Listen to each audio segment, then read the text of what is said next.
Hello. In this video, I'm going to show you how to install Docker machine in your virtual machine in your Linux. So, in my previous video, I have shown you how to create a DigitalOcean droplet or your virtual machine. So, I have also added its URL in my video description. You can watch that as well if you want to.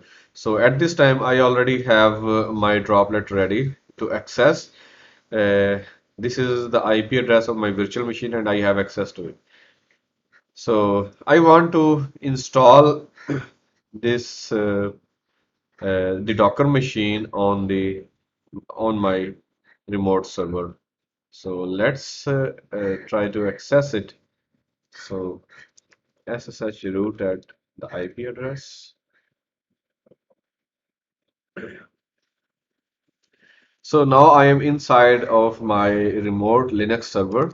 Now I will show you that I don't have a Docker machine installed at this time.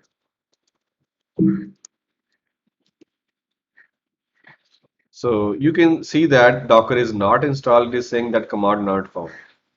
So it is, as I told you that it is very easy to install Docker in the virtual machine. And you already have guessed from this output that it is saying that you just have to run this command and it will install the Docker automatically for you. So type the same command snap install Docker and wait for it.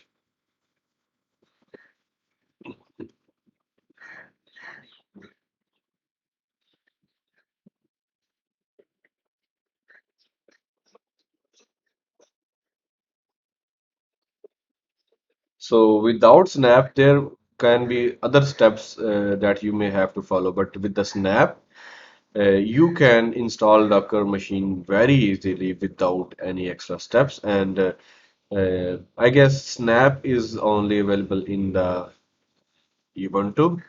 So if your Linux does not have Snap, then you may have to install Snap, or maybe you may have to install Docker in another way. But this is the method that you can use in Ubuntu because I this demo is in the Ubuntu, so you can use it. So let's test if Docker is installed or not yet. Docker version. All right, as you can see that earlier when I ran this command, it was saying that Docker not found. But after installing Docker, now it is showing you that this version is installed and this is the building. So Docker is installed and ready to use, so you can use it to start deploying your projects. So thank you for watching my video. Hope to see you soon in next videos. Bye.